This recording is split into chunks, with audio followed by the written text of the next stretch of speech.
Hello, xin chào tất cả các bạn. Chào mừng các bạn đến với Testing for Everyone.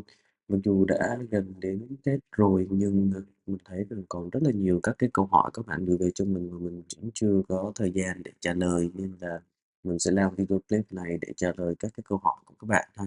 Giống như những gì mà mình đã commitment khi xây dựng cái kênh Testing for Everyone này. Thì trong nội dung bài hôm nay mình sẽ trả lời cái câu hỏi đó là làm sao để chúng ta có thể action right click mouse, đó là chúng ta làm cái action giống như là chúng ta chuột phải trên một cái link nào đó, mở một cái new tab, thực hiện một số những action trên cái new tab đó. Tức là chúng ta sẽ bật browser là có cái tab chính rồi, sau đó là chúng ta sẽ có chuyện là chúng ta mở một cái new tab thông qua cái action đó là chuột phải rồi open new tab. Thì cái câu hỏi của bạn đó là admin ơi, bạn cho em hỏi có trường hợp nào mà chúng ta sẽ cần phải chuột trái vào Classroom hả? Câu hỏi của bạn khá là làm cho mình rất là confused, làm rất là thắc mắc.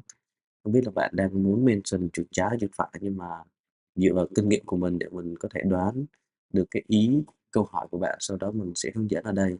Nếu như mà vẫn chưa đúng thì bạn có thể comment trong cái video clip giải đáp này ha.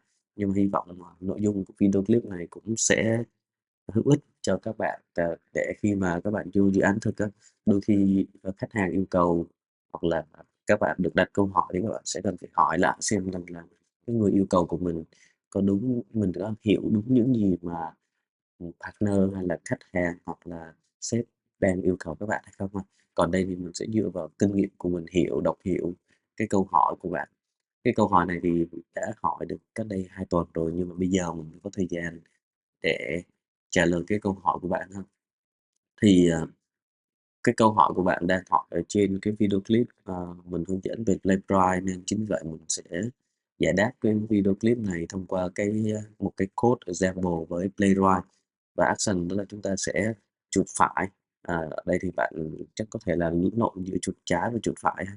Chuột ví dụ như là click vào option new open in new tab. Thì mình có thể hiểu ý đồ của bạn đang hỏi, đó là ví dụ như chúng ta đang có một cái trang web, giống như ở đây là trang UI Testing Playground, và chúng ta sẽ có một cái đường link là home, và mục tiêu của chúng ta là sẽ simulate giống như cái action đó là chúng ta sẽ không có click vô cái trang home này liền. Tại vì nếu mà chúng ta click vô trang home này liền thì nó sẽ không có mở một cái tab, mà action của chúng ta đó là chúng ta sẽ chuột phải, rồi chúng ta sẽ chọn vừa là Open New, tab ha, Open in New tab, thì các bạn sẽ thấy là nó sẽ mở cái tab và nó sẽ action đến cái trang home của chúng ta. Vậy thì ở đây trong kiểm thử thì chúng ta cũng sẽ có một số những cái test case là chúng ta sẽ có thể mở nó qua một cái new tab, rồi chúng ta sẽ thực hiện một số action gì đó, chẳng hạn như chúng ta click vô cái Dynamic ID này chẳng hạn. Rồi sau đó là chúng ta đóng cái tab này đi, chúng ta quay về cái tab cũ để chúng ta thực hiện. Thì bây giờ trong video clip này mình sẽ simulate và sử dụng Playwright để có thể thực hiện automate cái test case này ha. Hy vọng là đây chính là cái nội dung mà bạn đang mong muốn hỏi mình, thì mình sẽ giải đáp trong cách là chúng ta sẽ mở cái code mà mình để làm một chuỗi những video clip. Nếu các bạn nào đang chưa follow mình từ cái lúc mà mình làm những video clip về Playwright á, thì các bạn có thể refer đến cái phần bình luận, mình sẽ để đường link những cái bài hướng dẫn của mình với Playwright và Python ha. Thì đây mình sẽ tạo ra một cái script mới, là Python, mình sẽ ghi là your special case, tạm thời mình để nó ở đây cũng là những special case, và ở đây mình có 5 phần trước đó, bây giờ mình sẽ là phần số 6 để cho Python. Ok, bây giờ trong cái bài số 6 này là special cases. Ok, trong cái bài số 6 này mình sẽ sử dụng vẫn là Synchronous với Playwright để có thể control cái browser open đến cái trang của mình, cái trang web của mình là cái trang này ha. Sau đó mình sẽ open new tab, với là từ cái home, trên cái link home này sẽ open new tab. Vậy thì cái quá trình mà để mình có thể thực hiện cái này thì mình sẽ làm như sau. Đầu tiên là ở đây mình sẽ viết trên một cái method đó là def ha, sẽ test bằng phần new tab vậy ha. Ok, bây giờ mình sẽ cần sử dụng, đó là chúng ta sẽ cần khai báo cái browser mà mình muốn sử dụng. Đầu tiên là mình sẽ cần là input cái playwright của mình luôn. Ok, những cái phần này thì các bạn có follow những cái video clip mà hướng dẫn của mình ha. Mình sẽ sử dụng là Sim Playwright. Ok. Đầu tiên là mình sẽ khai báo là mình sẽ bật cái browser, chính vì vậy mình sẽ khai báo cái phần PyTest Fixture. Ok, rồi PyTest thì mình muốn khai báo cái PyTest Fixture thì mình sẽ import cái phần PyTest luôn. Mình sẽ mở cái phần code nhân dạng design mode này cho các bạn sẽ follow ha. Ở đây mình sẽ import cái PyTest về. Ok, sau khi chúng ta import cái PyTest rồi thì mình sử dụng cái program mình sẽ sử dụng PyTest thôi. Mình sẽ sử dụng là PyTest là feature. Okay. Scope của mình sẽ là scope function. Nếu với các bạn nào mà chưa hiểu các cái phần scope function thì các bạn có thể refer đến các bài hướng dẫn của mình chi tiết về Playwright ở cái phần playlist mình để ở bình luận. Ok, bây giờ mình rất nhanh để các bạn giải cái câu hỏi của bạn gửi cho mình. Ok, bây giờ mình sẽ define một cái browser. Browser mình sẽ đặt tiếng Việt đi. Mình sẽ làm để giải đáp cái câu hỏi ha.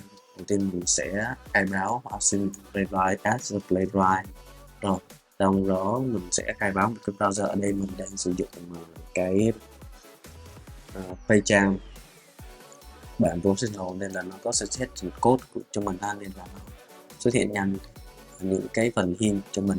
Ok, sau đó là mình khai báo ở đây mình sẽ không khai báo cái page name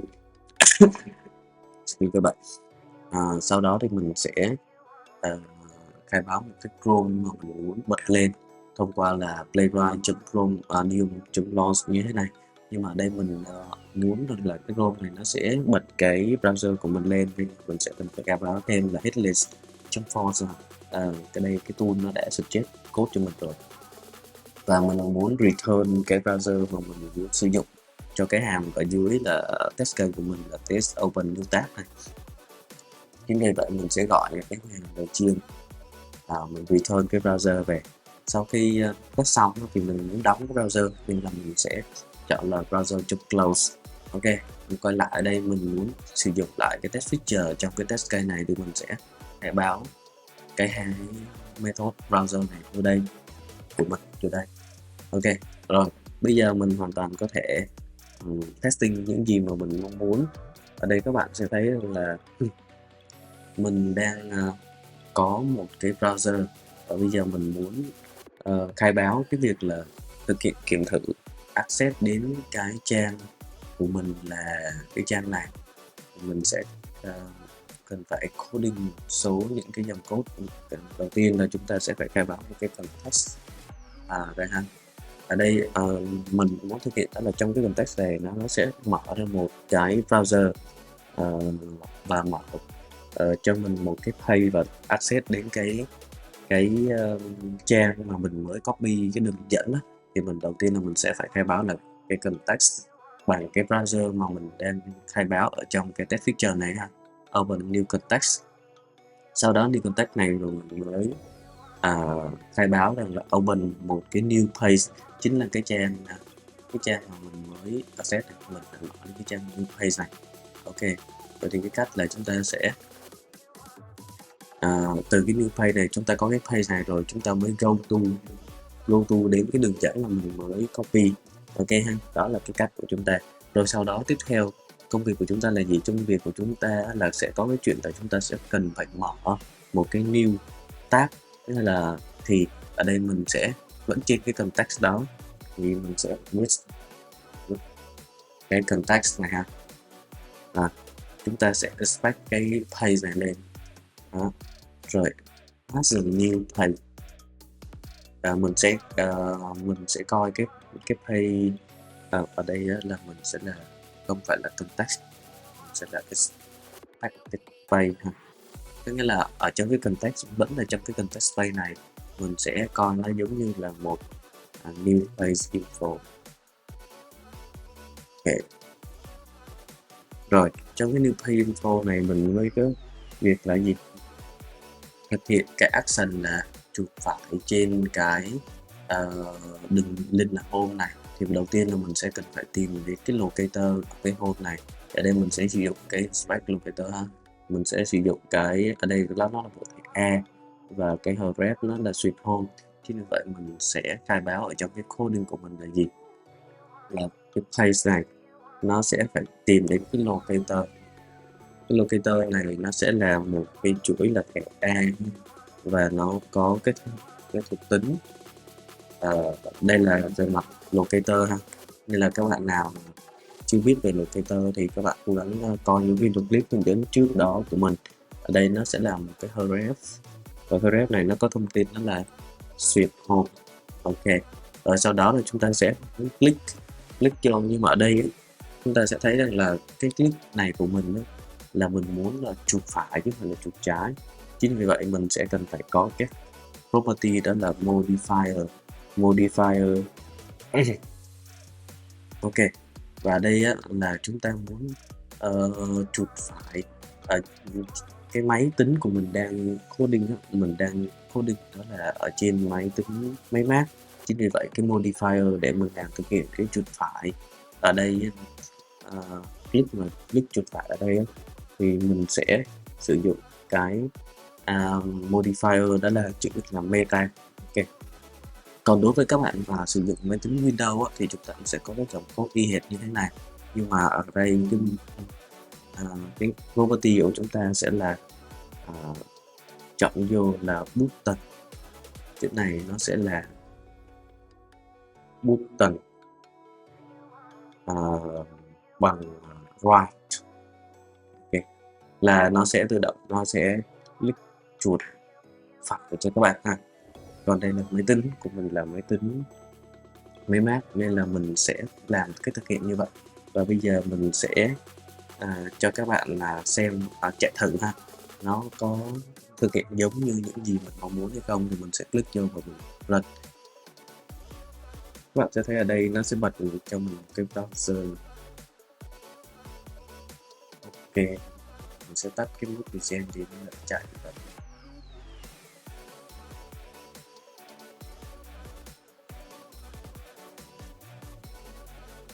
Ở đây nó bật cái browser lên ha, các bạn sẽ thấy nó đang bị báo lỗi. Các bạn sẽ xem là nó báo lỗi gì ha.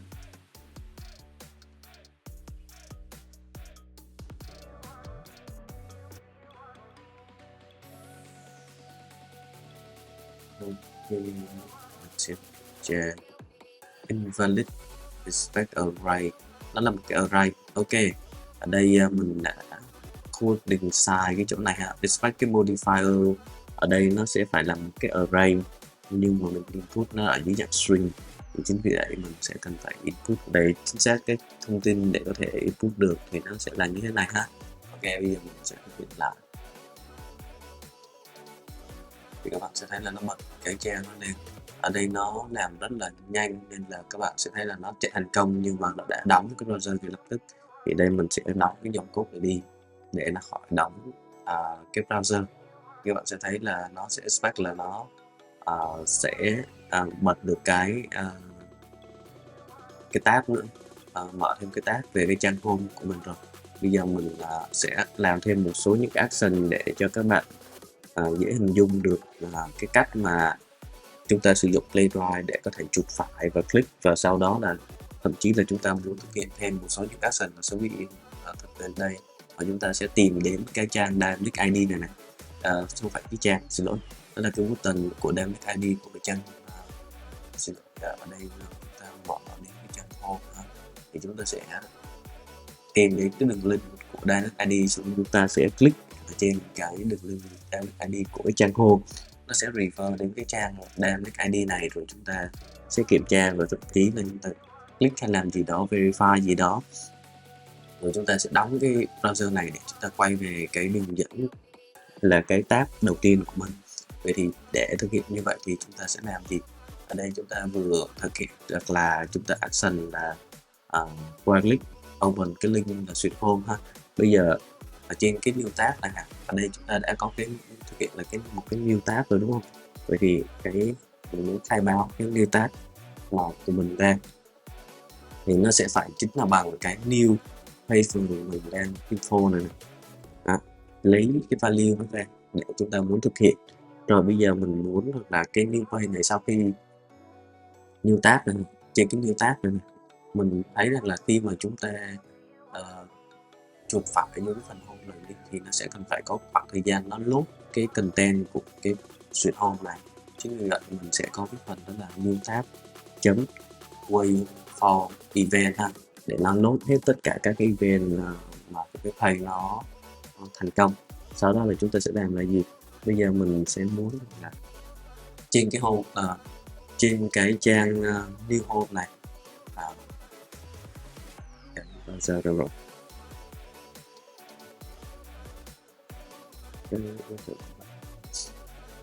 trên cái new home trên cái home page này mình sẽ tìm đến cái dynamic ID và mình sẽ chọn là click vào nó đúng không? Vậy thì mình sẽ tìm đến cái thẻ A, nó có cái href là Sweet Dynamics ID này để mình thực hiện. Bây giờ mình sẽ quay lại cái code và bây giờ mình sẽ trên cái new tab này ha, vẫn là trên cái new tab này. Bây giờ mình sẽ làm cái việc là gì? Tìm đến cái locator có cái href này nó đang suggest code chưa đúng thôi. Sẽ tìm đến cái href nó có cái dynamic ID này, đó là dynamics, cái chữ này là dynamics ID là xịn, dynamic ID. Ok, chấm click. Ok, sau đó là gì? Sau khi click thì các bạn sẽ thấy là nó sẽ phải load cái content của cái dynamic ID page lên đúng không? Thì cũng sẽ trên cái new tab này chúng ta sẽ làm cái action là gì? New tab chấm quay, mình có thể là wait for element cũng được, nhưng mà đây mình sẽ là wait for event ha. Sorry, tab là for event. Ok, lấy cái trang này là được rồi. Ok, rồi sau phần này là không phải là chúng ta sẽ sử dụng wait for event. Event thì nó sẽ có hình có event, chúng ta sẽ sử dụng là wait for load pin load state ha, load state là được. Ok, để giống như là chúng ta sẽ click vô đây đúng không, chúng ta sẽ thấy rằng là cái page nó sẽ cần phải load lên, thì load state là thành công rồi. Thì như vậy ở đây chúng ta cũng sẽ sử dụng là load for load state. Ok, ok, rồi bây giờ mình muốn được là kiểm tra, mình sẽ sử dụng là hàm assert trên cái new tab này đúng không? Khi mà chúng ta đã click vô dynamic ID này thì nó sẽ là load đến cái trang load đến cái trang application của mình ở đâu mất tiêu rồi. Đây, ok, khi mà chúng ta click vô đây thì nó sẽ đến cái trang này và mình muốn verify là cái nút button này thì nó sẽ cần phải được xuất hiện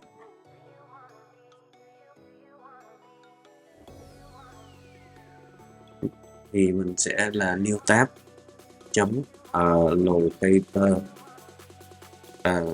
mình sẽ tìm đến cái locator của mình đang muốn kiểm tra. Mình muốn kiểm tra thì mình sẽ input cái phần locator của cái button đó sau ha. Mình sẽ kiểm tra thì nó sẽ có rất là nhiều các cái action mình muốn kiểm tra. Ở đây mình muốn kiểm tra nó là visible thôi, nên là mình sẽ chọn là visible. Bây giờ mình sẽ input cái locator của cái button mà mình muốn kiểm tra, thì mình sẽ inspect cái locator này lên, và ở đây là Sweet button và class nó bằng cái chữ này ha, mình cứ chọn là mình ok, và nó bản chất nó là Sweet button. Ok, và nó có cái attribute class bằng cái giá trị của người ta. Ok, ở đây mình như vậy.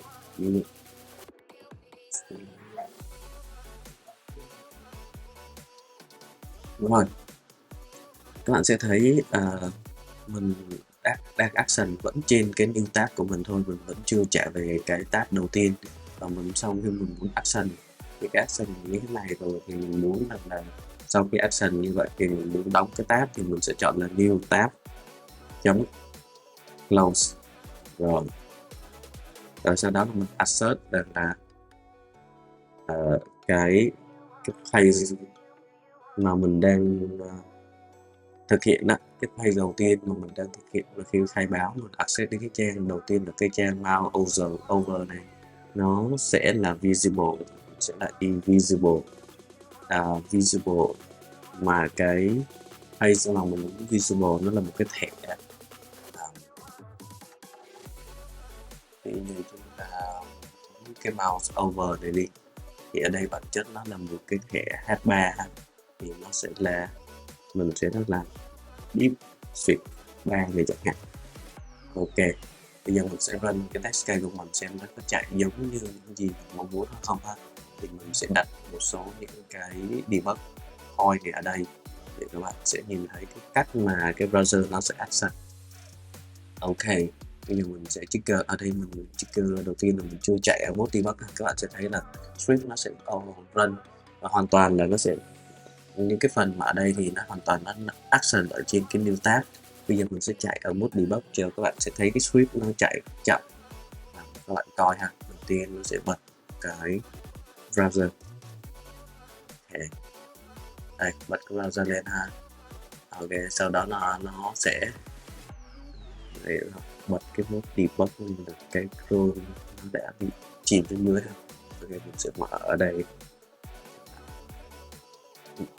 để cho bạn dễ nhìn ha. Ok, bây giờ nó sẽ mở một cái new tab này, các bạn sẽ thấy ở đây nhờ cái hàm new tab wait for load state thì nó sẽ chờ cho đến khi mà cái content của cái page mà mới này nó được load hoàn toàn rồi nó mới action tiếp. Rồi bây giờ chúng ta sẽ thực hiện tiếp là click vô cái dynamic link ID ha, rồi sẽ thực hiện, và bây giờ nó close tab này, các bạn thấy nó trở về và nó sẽ vẫn kiểm tra được là cái mouse over này vẫn xuất hiện giống như là cái trang đầu tiên, nó vẫn visible cho chúng ta, và chúng ta sẽ đánh xong cái test case. Như vậy là mình vừa hướng dẫn và giải thích cho các bạn là cái cách để các bạn có thể sử dụng Playwright để làm cái action đó là chuột phải. Ở đây bạn có thể hơi bị lộn giữa chuột trái và chuột phải, hy vọng là mình đoán được, và cái cách mà mình vừa hướng dẫn cho các bạn thì nó hữu ích và giải quyết được cái bài toán của các bạn đang hỏi. Mặc dù là mình trả lời hơi trễ, cách đây bạn hỏi cách đây 2 tuần, nhưng mà đến bây giờ thì mình mới có thời gian để có thể quay video để giải thích cho các bạn một cách chi tiết, tại vì phần comment thì rất là khó để có thể giải thích được ngọn nguồn cho các bạn. Ok, mình sẽ dừng cái video clip này đây. Thank you mọi người đã dành thời gian theo dõi và luôn luôn ủng hộ cho Testing for Everyone. Đặc biệt là các bạn đã follow những cái bài blog của mình, và có một số bạn đã sponsor mình thông qua những cái bài hướng dẫn của mình. Cảm ơn mọi người. Đừng quên nhấn like và để lại subscribe như một sự ủng hộ dành cho Testing for Everyone. Nếu các bạn yêu thích những cái content của mình thì đừng ngần ngại, hãy để ở phần bình luận, mình sẽ dành thời gian để trả lời các cái câu hỏi của các bạn thông qua cái content của mình, cũng như là giúp bọc mình thông qua một ly cà phê, thông qua cái phần sponsor. Thank you và hẹn gặp lại mọi người trong những video clip tiếp theo của Testing for Everyone.